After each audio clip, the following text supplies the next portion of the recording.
नमस्कार दोस्तों, मेरा नाम इंजीनियर विनय राय है और आप देख रहे हैं करियर डिफेंस स्कूल अंबाला। दोस्तों, इस नई वीडियो में आपका स्वागत करता हूं। दोस्तों, आज इस नई वीडियो में आपको मैं सैनिक स्कूल के एंट्रेंस एग्जाम से रिलेटेड आपको इंपॉर्टेंट इंस्ट्रक्शंस बताऊंगा कि आपको पेपर से पहले किन किन बातों का ध्यान देना है, ताकि आपको एग्जाम के दौरान आपको किसी भी तरह की छोटी से बड़ी प्रॉब्लम का सामना न करना पड़े।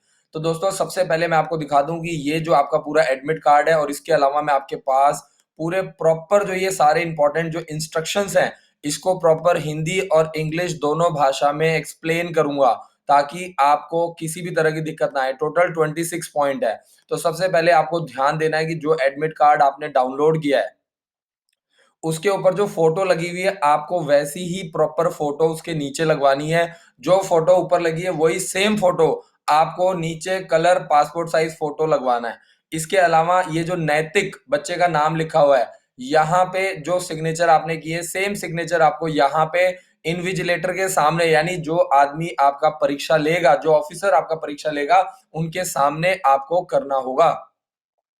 इसके अलावा आपको अपना नाम अच्छे से देखना है, फादर का नाम देखना है, कैटेगरी अच्छे से चेक करनी है। अगर कोई भी गड़बड़ है, रोल नंबर, आपको डेट ऑफ बर्थ में कोई गड़बड़ लग रही है, चॉइस ऑफ एग्जाम सेंटर, कहीं पे भी आपको कोई छोटी सी भी गलती लग रही है, तो आपने जिस पर्टिकुलर सैनिक स्कूल के लिए आपने अप्लाई किया है, आप उनको डायरेक्टली मेल कर सकते हैं और प्रूफ के साथ आप उनको जानकारी दे सकते हैं कि देखिए, हमने अपनी तरफ से सही किया था, बट सैनिक स्कूल के द्वारा इसमें कैटेगरी गलत डाली गई है। आपके पास प्रॉपर प्रूफ भी होना चाहिए। तो दोस्तों, वीडियो मैं शुरू करता हूं और यहाँ पे मैं सारे इंपॉर्टेंट पॉइंट्स, टोटल 26 पॉइंट्स को इंग्लिश और हिंदी दोनों भाषा में एक्सप्लेन करूंगा। वीडियो थोड़ी लंबी है, लेकिन अगर आपको पेपर देना है, अगर आप इस साल क्लास 6 और क्लास 9 के लिए सैनिक स्कूल का पेपर दे रहे हैं, तो ये वीडियो आपके लिए बहुत इंपॉर्टेंट होने वाली है। तो सबसे जो पहला पॉइंट है वो क्या कहता है, candidates are hand over to admit card with a colour passport size colour photograph affixed, preferably the same one printed on the admit card। यानी आपको जो आपका एडमिट कार्ड है उसको आपको शो करना है, आपको दिखाना है, और जैसी photo colour passport size photo उसके ऊपर लगी है, वही सेम फोटो आपको लगानी है। और आपको क्या करना है, एडमिट कार्ड के कम से कम 5 फोटो स्टेट निकलवा लीजिए, क्योंकि आपका एडमिट कार्ड मेडिकल के टाइम भी यूज होगा, आपका एडमिट कार्ड इंटरव्यू के टाइम भी यूज होगा, और आपका जो एडमिट कार्ड है जब आप एडमिशन लेंगे तो प्रोसेस करेंगे तभी भी आपका एडमिट कार्ड यूज होगा। आगे लिखा हुआ है invigilator in the examination hall, यानी जो भी आपका एग्जामिनेशन हॉल में इन्विजिलेटर होगा, उसको आपको एडमिट कार्ड शो करना है, दिखाना है, और सेम फोटो वही उसके ऊपर लगा करके पासपोर्ट साइज फोटो आपको दिखाना है। एक फोटो उस पर लगी हुई है, वही सेम ओरिजिनल फोटो आपको लगा करके दिखाना है। Candidate is also to sign on admit card in the presence of invigilator, यानी जो आपका एडमिट कार्ड है उसके ऊपर आपको सिग्नेचर करने हैं, जो आपका ऑफिसर है उनके सामने आपको उसके ऊपर सिग्नेचर करने हैं, जिससे आपको प्रूफ हो जाएगा कि जिस बच्चे ने फॉर्म भरा है वही बच्चा है, उसी की फोटो भी होगी और उसी का सिग्नेचर होगा। तो आपको सिग्नेचर की प्रैक्टिस करके जाना है। अगला देखते हैं, if successful in the examination candidates are to later carry another copy of admit card, यानी अगर आप सेलेक्ट हो जाते हैं तो आपको वो एडमिट कार्ड संभाल के रखना है, वो आगे फिर यूज होगा। And the same passport size colour photograph with the other documents for the verification during the medical examination at the hospital, यानी जब आप सेलेक्ट हो जाएंगे, कल को आपका मेडिकल होगा, तो वहां पे भी आपको वही सेम फोटो एडमिट कार्ड लेकर के जाना है, और वही सेम फोटोग्राफ आपको उसके ऊपर लगा करके और अदर डॉक्यूमेंट्स के साथ आपको वो एडमिट कार्ड शो करना है, प्रूफ करना है, दिखाना है, तभी आपका मेडिकल लिया जाएगा। And on the day of admission at the school, यानी जब आप कल को आपका बच्चा सेलेक्ट हो जाता है, मेडिकल के बाद जब आप स्कूल में जाएंगे तो आपको एडमिशन के लिए जाएंगे, फिर आपको क्या करना है, वही एडमिट कार्ड आपका यूज होगा, उसी के ऊपर फोटो लगानी है, वही सिग्नेचर आपको करने पड़ेंगे, और वही फोटो और वही एडमिट कार्ड दिखाकर, यानी एडमिट कार्ड का पहले ही 5 से 10 फोटो कॉपी निकाल करके संभाल करके रख लो। पहला पॉइंट यही बताता है। उसके बाद जो लास्ट लाइन है वो आपको क्या बता रही है, candidates are required to return the question booklet along with the OMR sheet OMR answer sheet to the invigilator before leaving the examination hall. यानी एग्जामिनेशन हॉल छोड़ने से पहले आपको क्या करना है, आपको अपना जो क्वेश्चन बुकलेट है और OMR आंसर शीट है, ये दोनों आपको जो एग्जामिनेशन वाला जो ऑफिसर है, जो आपका एग्जाम कंडक्ट कर रहा है, इन्विजिलेटर है, उसको आपको देना है, उसको आपको हैंड ओवर करके आना है। अब बात करते हैं सेकेंड पॉइंट की। Candidates are to produce the photo identity proof with date of birth to the invigilator. यानी जो इन्विजिलेटर है, जो आपका ऑफिसर जो आपका पेपर ले रहा है, उनको आपको कोई भी एक आईडी प्रूफ दिखाना है जिसमें डेट ऑफ बर्थ लिखी होनी चाहिए और बच्चे की फोटो लगी होनी चाहिए। तो सबसे बेस्ट आपका आधार कार्ड माना जाता है, क्योंकि उसमें फोटो भी लगी होती है और उसमें डेट ऑफ बर्थ। अगर कोई ऐसा आईडी प्रूफ जिसमें डेट ऑफ बर्थ नहीं लगा है तो आपको आगे दिक्कत आएगी। आप बोनाफाइड सर्टिफिकेट बनवा सकते हैं, आप आधार कार्ड दिखा सकते हैं, बोनाफाइड सर्टिफिकेट स्कूल से बन जाता है, उसमें फोटो भी लगती है और डेट ऑफ बर्थ भी होता है।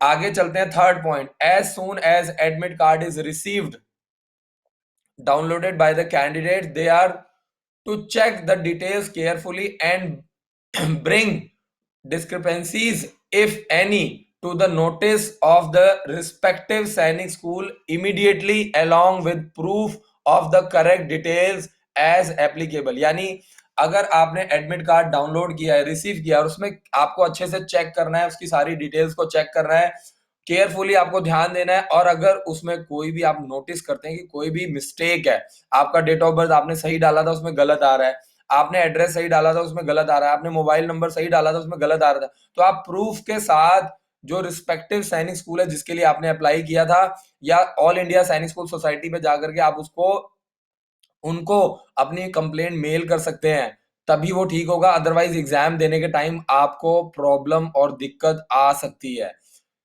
आगे चलते हैं। सिमिलरली अगर आपको लगता है कि वहां पे कोई, जहां पे आप एग्जाम दे रहे हैं वहां पे आपको कुछ भी कंप्लेंट है, कोई शिकायत है, तो आप डायरेक्टली 48 घंटे के अंदर अंदर, यानी एग्जाम देने के 48 घंटे के बाद आप उस पर्टिकुलर सैनिक स्कूल एग्जाम सेंटर की कंप्लेंट कर सकते हैं। लाइक आपको वहां पे कुछ भी गड़बड़ लगती है, कोई धांधली लगती है, तो आप डायरेक्टली उस रिस्पेक्टिव सैनिक स्कूल को आप मेल कर सकते हैं और आप डायरेक्टली लिखित रूप में जानकारी दे सकते हैं। देखते हैं चौथा पॉइंट क्या बताता है। चौथा पॉइंट आपको बताता है candidates are responsible for safe courtesy of their admit card. यानी आपका एडमिट कार्ड की 100% टू 100% जिम्मेदारी आपकी होगी। तो आपको अपना एडमिट कार्ड संभाल के रखना है। The admit card is not transferable to any other person. आप अपना एडमिट कार्ड किसी और को या किसी और के नाम से ट्रांसफर नहीं कर सकते हैं। Impersonation is legally punishable offence. यानी आपकी जगह पे कोई और पेपर नहीं देगा। Candidates are also not allowed to engage a scribe to appear on their behalf. यानी आपकी जगह पे कोई और, यानी किसी भी तरह की अगर इलीगल एक्टिविटी में आप पाए जाते हैं तो आप आगे चल के जरूर परेशान होंगे, मैं आपको पहले ही बता दे रहा हूं। क्योंकि देखिए ये नेशनल लेवल का एंट्रेंस एग्जाम है, और आपको मैं बता दूं कि ये जो एग्जाम है, आपको मैं बता दूं कि बहुत ही इंपॉर्टेंट एग्जाम है। किसी भी तरह की जो गड़बड़ है उसको टॉलरेट नहीं की जाएगी। पांचवा पॉइंट बताता है candidate must report to the examination centre at least 1 hour. देखिए आपका जो एग्जाम है वो 10 बजे होगा, तो आपको कम से कम 1 घंटा पहले आपको वहां पे पहुंचना है। आपका जो एग्जामिनेशन हॉल है कम से कम, और मैं आपको बता दूं कि आपकी जो एंट्री स्टार्ट होगी वो 30 मिनट्स पहले, यानी 30 मिनट पहले आपकी एंट्री स्टार्ट हो जाएगी। और मैं आपको बता दूं आफ्टर फिजिकल वेरिफिकेशन, यानी आपका एडमिट कार्ड चेक होगा, आपका आईडी प्रूफ चेक होगा, आपकी फोटो चेक होगी, ये सारा कुछ क्रॉस चेक करने के बाद एग्जाम से ठीक आधा घंटा पहले, यानी आपका जो पेपर है वो 10 बजे है, तो 9:30 बजे से आपकी एंट्री स्टार्ट हो जाएगी। और आपको कम से कम 1 घंटा पहले पहुंचना है, क्योंकि वहां पे हजारों बच्चे, आपको बता दूं जो सैनिक स्कूल के जो एंट्रेंस एग्जाम होते हैं, जो जैसे सैनिक स्कूल कुंजपुरा हो गया, नगरोटा हो गया, सैनिक स्कूल सुजानपुर टीरा हो गया, यहाँ पे 5-5, 6-6 हजार बच्चे पेपर देने आते हैं। तो आपको इन सभी बातों का ध्यान देना है। आगे चलते हैं। जो लास्ट लाइन क्या बोलती है, कैंडिडेट्स विल नॉट एडमिटेड। यानी अगर आप एग्जाम टाइम से 10 मिनट लेट आ रहे हैं, if they report 10 minutes after the scheduled of the examination, यानी एग्जाम आपका 10 बजे शुरू होगा और अगर आप 10:10 पे आ रहे हैं, 10 मिनट के बाद आ रहे हैं, तो आपको एग्जाम देने नहीं दिया जाएगा। मैं आपको पहले ही बता दे रहा हूं। आगे चलते हैं। छठा पॉइंट क्या कहता है, request for the change of venue. यानी आपका जो एग्जामिनेशन सेंटर है, वेन्यू है, उसको चेंज नहीं किया जाएगा। If candidate appear at the examination centre other than the one indicated in their admit card, their candidature will be cancelled. यानी अगर आपके एडमिट कार्ड में जो एग्जाम सेंटर दिया है उसके अलावा अगर आप कहीं और जाकर के एग्जाम देते हैं या आप इसकी डिमांड करते हैं वेन्यू चेंज करने की, तो आपका जो कैंडिडेट है उसको चेंज कर दिया जाएगा। यानी सीधी सीधी सी बात यह है कि एग्जामिनेशन सेंटर चेंज नहीं हो सकता है। सातवां पॉइंट क्या कहता है? Only girl candidate who have registered for admission to class 6 in Sainik school eight Bijapur, यानी वो लड़कियां जिन्होंने सैनिक स्कूल 6th क्लास के लिए अप्लाई किया है बीजापुर, चंदरपुर, सैनिक school Chhingchhip, Sainik school Ghorakhal, Kalikiri, Kodagu are permitted to appear in AISSE 2020 at their allotted exam centre within the respective state. यानी जिन लड़कियों ने अप्लाई किया है इन पांचों स्कूल के लिए, सैनिक स्कूल के लिए, सिर्फ इन्हीं लड़कियों को अलाउ किया जाएगा ऑल इंडिया सैनिक स्कूल सोसाइटी का पेपर देने के लिए, जिस एग्जाम सेंटर पे रिस्पेक्टिव स्टेट्स में और उनके एग्जाम सेंटर में इन्हीं लड़कियों को सिर्फ अलाउ किया जाएगा। At all other exam center belong to the Sainik school, girls are candidates are not permitted. यानी इन लड़कियों को किसी और स्टेट में किसी अदर सैनिक स्कूल में अलाउ नहीं किया जाएगा। सिर्फ जिन स्कूलों के लिए, जिन एग्जाम सेंटर के लिए इन्होंने अप्लाई किया है उन्हीं एग्जाम सेंटर में, इन्हीं पांचों बीजापुर, चंदरपुर, चिंगचिप, घोड़ाखाल और कालीगिरी और कोडागू में ही अप्लाई करने का मौका मिलेगा और कहीं पे अलाउ नहीं किया जाएगा। आगे चलते हैं। If such cases emerge later their candidature, यानी अगर ऐसा कोई केस पाया जाता है कि बच्चे ने कहीं और एग्जाम देने की कोशिश की है या कुछ किया है, तो ऐसे बच्चे का एडमिशन कैंसिल कर दिया जाएगा। आठवां पॉइंट क्या कहता है? Candidates are not allowed to bring any baggage, luggage और valuable costly item to the venue of examination. यानी जहां पे एग्जामिनेशन सेंटर है वहां पे कैंडिडेट से रिक्वेस्ट किया जा रहा है कि वो ऐसा कोई भी चीज, कोई वैल्यूएबल चीज या कोई महंगी आइटम्स या कोई अपना सामान लेकर के, एक्स्ट्रा आइटम लेकर के नहीं आएंगे। एडमिट कार्ड, आधार कार्ड, आईडी प्रूफ और ज्योमेट्री बॉक्स के अलावा कोई भी अदर वैल्यूएबल आइटम्स को अंदर अलाउ नहीं किया जाएगा। The centre superintendent shall not be responsible for any loss of belonging of candidate. यानी जो वहां के इन्विजिलेटर हैं, जो एग्जाम कंडक्ट करा रहे हैं, उनकी कोई भी ऐसी जिम्मेदारी नहीं होगी। अगर आपका कोई भी सामान खो जाता है, गुम हो जाता है, तो उसकी हमारी कोई भी रिस्पॉन्सिबिलिटी नहीं होगी।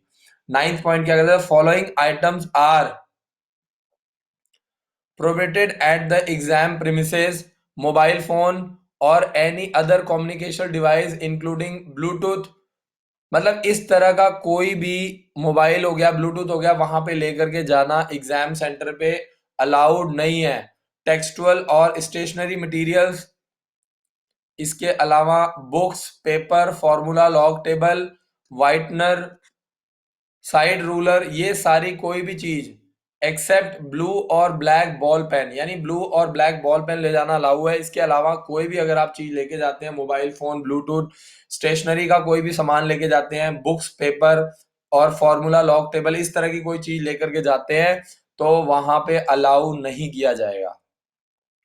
कोई बच्चा पर्सनल आइटम्स लेकर के आता है जैसे wallet, purse, cap, goggles, jacket, food, drink, कोई भी ऐसी चीज लेकर के आता है तो उसको अलाउ नहीं किया जाए। Any infringement of these instruction will invite disciplinary action. यानी अगर आप इस तरह की कोई भी हरकत करते हुए पकड़े जाते हैं तो आपके ऊपर कार्रवाई की जाएगी, विड्रॉल ऑफ कैंडिडेट, यानी आपको आपका जो एडमिशन है उसको कैंसिल कर दिया जाएगा। 10th पॉइंट क्या है? Candidates are advise to bring blue black ball pen point pen to the examination hall for filling up the entries on OMR sheet। यानी आपको ब्लैक या ब्लू बॉल पेन लेकर के जाना है OMR शीट को भरने के लिए। यूज ऑफ पेंसिल और any other writing material is not allowed. यानी आपको ये सारी चीजें, पेंसिल वगैरह भी आपको अलाउड नहीं की जाएंगी, सिर्फ ब्लैक और ब्लू बॉल पेन लेकर के जाना है। Candidates will occupy only the seats allotted to them and are not allotted to change their seat or examination hall. तो मैं आपको बता दूं कि candidates will occupy the seats allotted to them and are not allowed to change their seats. मतलब जब आप paper देने जाएंगे तो जो भी सीट आपको अलाउ की गई है आपको वहीं बैठना है, मतलब आपकी जो सीट्स है उसको चेंज नहीं किया जाएगा एग्जामिनेशन हॉल में।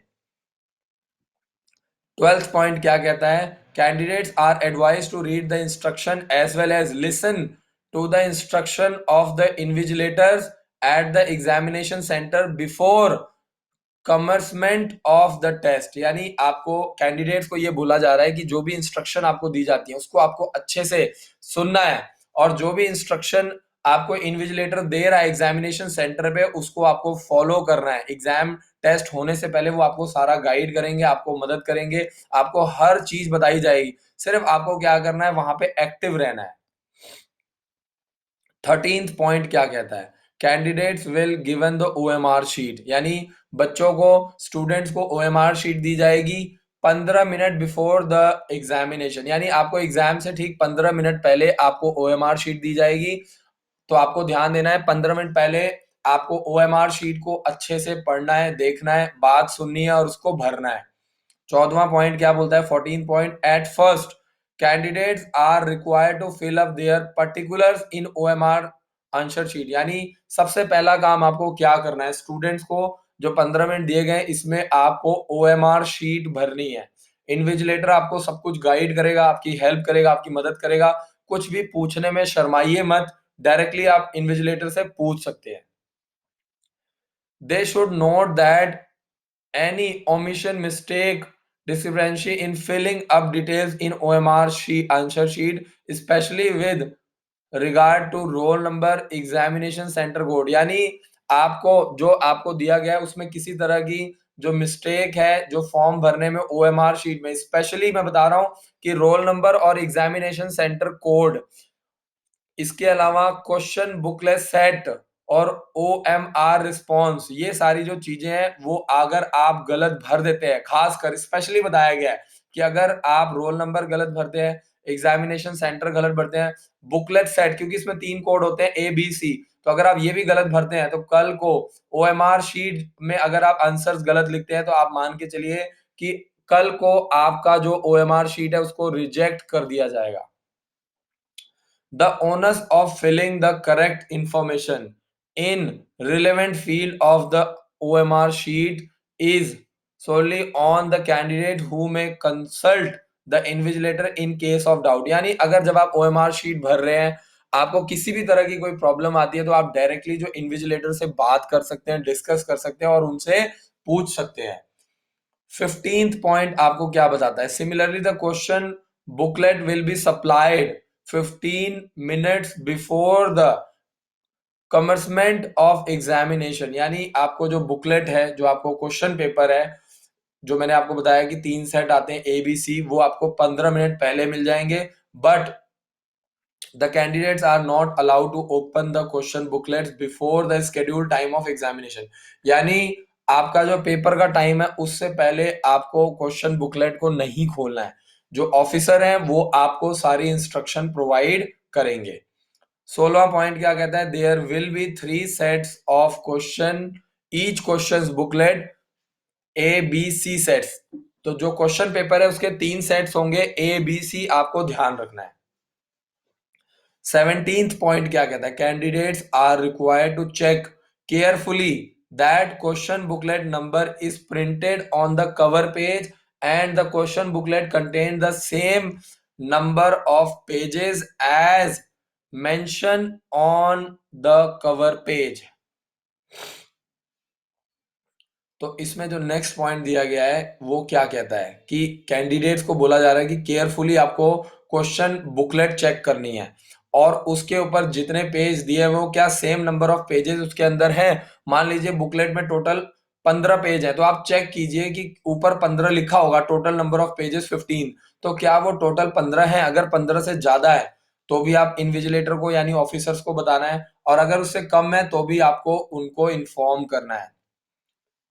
तो 8वां पॉइंट यही बताता है कि अगर क्वेश्चन बुकलेट में कोई भी डिस्क्रिपेंसी है, candidate should immediately report the matter to the invigilator, यानी आपको वहां पे जो ऑफिसर्स हैं उनको आपको बताना है, इन्विजिलेटर को आपको बताना है कि नंबर ऑफ जो बुकलेट्स है वो ज्यादा है या कम है। 19th पॉइंट क्या कहता है, candidate should completely darken the circle so that the letter inside the circle is not visible।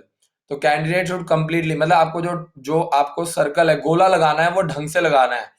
तो आपको बता दूं कि आपको आप नीचे देख सकते हैं कि गोला कैसे लगाना है, करेक्ट गोला कैसे लगाते हैं, और ये जो इनकरेक्ट गोला है जो बच्चों ने लगाया है उसको दोनों को बताया गया है कि आपको किन किन छोटी छोटी बातों का ध्यान देना है। तो आपको जो सर्कल लगाना है वो तरीके से लगाना है ताकि जो सैनिक स्कूल के जो सैंपल पेपर्स हैं उसको इजीली स्कैन किया जा सके, जो ओएमआर शीट है उसको सही तरीके से स्कैन किया जा सके, नहीं तो आगे चल के आपको दिक्कत आ सकती है। 20 पॉइंट क्या होता है, there would be no negative marking for wrong response, यानी एक ओएमआर शीट में सैनिक स्कूल में किसी भी तरह की नेगेटिव मार्किंग नहीं होती है। 21 पॉइंट क्या बताता है, candidates are required to strictly adheres to the rules of examination, यानी जो भी रूल रेगुलेशन है आपको उसको स्ट्रिक्टली फॉलो करना है। अगर आप इन रूल रेगुलेशंस को स्ट्रिक्टली फॉलो नहीं करते हैं तो आगे चल के आपको दिक्कत आ सकती है। In the event of any candidate resorting the use of unfair mean, यानी अगर कोई ऐसा बच्चा पकड़ा जाता है जो अनफेयर मीन्स को यूज करता है, मिसकंडक्ट करता है एग्जामिनेशन हॉल में, तो ऐसे लड़के या लड़की को आपको बता दूं कि उनका जो एग्जाम है, जो उनका कैंडिडेचर है, उसको कैंसिल कर दिया जाएगा, since it is the competitive exam. क्योंकि आप लोगों को पता है कि ये कॉम्पिटिटिव एग्जाम है, candidates are advise to not indulge in any act of indiscipline including assisting other students, यानी अगर आप किसी भी तरह का इनडिसिप्लिन करते हुए या किसी बच्चे की मदद करते हुए पकड़े जाते हैं तो सीरियसली ऐसे बच्चों को चांस नहीं दिया जाएगा और उनका एडमिशन कैंसिल कर दिया जाएगा। 22nd पॉइंट क्या कहता है, once the test is over, अगर एक बार टेस्ट ओवर हो गया, candidates are to ensure that the OMR answer sheet, आपको ध्यान देना है आपका जो ओएमआर आंसर शीट है, बुकलेट है और एडमिट कार्ड है वो आपको हैंड ओवर कर देना है इन्विजिलेटर को, ऑफिसर को। आपको ये तीनों चीजें, ओएमआर शीट, क्वेश्चन बुकलेट और एडमिट कार्ड, ये तीनों चीजें आपको इन्विजिलेटर को हैंड ओवर करना है। Candidates are not allowed to leave the examination hall before OMR answer sheet, question booklet और एडमिट कार्ड आर कलेक्टेड और काउंटेड बाय द इंडिविजुअल, यानी जब तक ये सारी चीजें ऑफिसर काउंट नहीं कर लेते, चेक नहीं कर लेते, अच्छे से देख नहीं लेते, तब तक आपको एग्जामिनेशन हॉल को नहीं छोड़ना है। 23rd पॉइंट क्या कहता है, in the event of any uncertainty due to the reason beyond control, Sainik School Society reverse the right to delay or respond postpone the examination or conduct the exam again at a single or multiple examination center, यानी अगर कोई भी इस तरह की uncertainty हो जाती है किसी भी रीजन की वजह से, तो सैनिक स्कूल सोसाइटी के पास पूरा राइट है एग्जाम को पोस्टपोन करने का, एग्जाम को पोस्टपोन करने का, दोबारा कंडक्ट करने का, सिंगल टाइम में या मल्टीपल एग्जाम सेंटर्स पे सैनिक स्कूल सोसाइटी जो है वो एग्जाम को कंडक्ट कर सकती है। और अगर इस तरह की कोई चीज आती है तो candidates are requested to bear with the inconvenience and cooperate, यानी जो कैंडिडेट्स हैं, स्टूडेंट्स हैं, पेरेंट्स हैं, उनसे उनसे कॉपरेशन की उम्मीद की जाती है अगर इस तरह का कोई भी इनकन्वीनियंस होता है। 24वां फॉर 24th पॉइंट क्या कह रहा है, candidature for the examination is provisional, यानी जो भी बच्चों का एग्जाम होता है वो प्रोविजनल होता है। फाइनल सिलेक्शन जो होता है वो रिटर्न के आधार पर, क्वालिफिकेशन इन मेडिकल एग्जाम के आधार पर और डॉक्यूमेंट वेरिफिकेशन के आधार पर, जैसे date of birth certificate, domicile, category, ये सारा कुछ चेक करने के बाद ही फाइनल सिलेक्शन होता है। यानी final selection return, medical entrance exam और उसके बाद आपके जो डॉक्यूमेंट वेरिफिकेशन उसके बाद ही होता है। ये जो एग्जाम होता है वो सिर्फ प्रोविजनल होता है, ये फाइनल नहीं होता है कि आपके एग्जाम में अच्छे नंबर आ गए तो आपका पक्का एडमिशन मिल जाएगा, ऐसा नहीं होता है। If discrepancy is found at any stage of the admission process, the candidate will forfeit his her seat. यानी अगर किसी भी तरह की गड़बड़ पाई जाती है डॉक्यूमेंटेशन में, मेडिकल में या कैटेगरी में, डोमिसाइल में, तो कैंडिडेट को अपनी जो सीट है, चाहे वो मेल है चाहे वो फीमेल है, उनको अपनी सीट को छोड़ना पड़ेगा। 25th पॉइंट क्या कहता है? Candidates are to mention their roll number, name, roll number, examination centre, city name and year of examination in all correspondence with the respective Sainik school. Candidate को अपना नाम, रोल नंबर, एग्जामिनेशन सेंटर, किस शहर से वो आया है, शहर का नाम, और ईयर ऑफ एग्जामिनेशन यानी 2020 आपको वहां पे रिस्पेक्टिव सैनिक स्कूल में आपको बताना है। 26 पॉइंट क्या है? कैंडिडेट्स में विजिट सैनिक स्कूल सोसाइटी वेब पोर्टल। आप लोग डायरेक्टली www.sainicsschooladmission.in पर विजिट कर सकते हैं, वेबसाइट पे जाकर के चेक कर सकते हैं regularly, and follow any advisory on the examination. यानी एग्जाम से रिलेटेड कोई भी जानकारी आप ऑल इंडिया सैनिक स्कूल सोसाइटी के जो वेब पोर्टल है www.sainicsschooladmissions.in पर जाकर के चेक कर सकते हैं। How to make your response, यानी आपको सही तरीके से, देखिए ये गोला किस तरीके से लगाया गया है, तो यानी एक आंसर के लिए आपको एक ही गोला लगाना है। अगर आप उससे ज्यादा गोला लगाते हैं तो आपका फॉर्म कैंसिल कर दिया जाएगा। आपको पेंसिल का इस्तेमाल नहीं करना है, आपको सिर्फ और सिर्फ ब्लैक और ब्लू बॉल पेन का इस्तेमाल करना है। एडमिट कार्ड की ज्यादा से ज्यादा फोटोज, अब मैं इसको पूरा समराइज कर दूं कि आपको क्या करना है, एडमिट कार्ड संभाल करके रखना है, कम से कम 5 से 10 फोटोकॉपी निकाल करके रख लीजिए, क्योंकि आपको हर स्टेज पे एडमिट कार्ड की फोटोकॉपी यूज करना है। कोई भी अनफेयर मीन्स का इस्तेमाल नहीं करना है। कहीं पे भी कोई भी गड़बड़ होती है तो आपका जो एडमिशन है वो कैंसिल हो जाएगा। इस वीडियो के नीचे सैनिक स्कूल इस वीडियो के नीचे आपको सैनिक school books, scholarship, crash course और हमारे स्कूल की सारी जानकारी आपको डिस्क्रिप्शन में मिल जाएगी। इसके अलावा मैं हर रोज रात को 9 से 10 लाइव आता हूं। आप सैनिक स्कूल से जुड़ी कोई भी जानकारी 7419999922 पर ले सकते हैं। Thank you so much for watching this video. जय हिंद, जय भारत।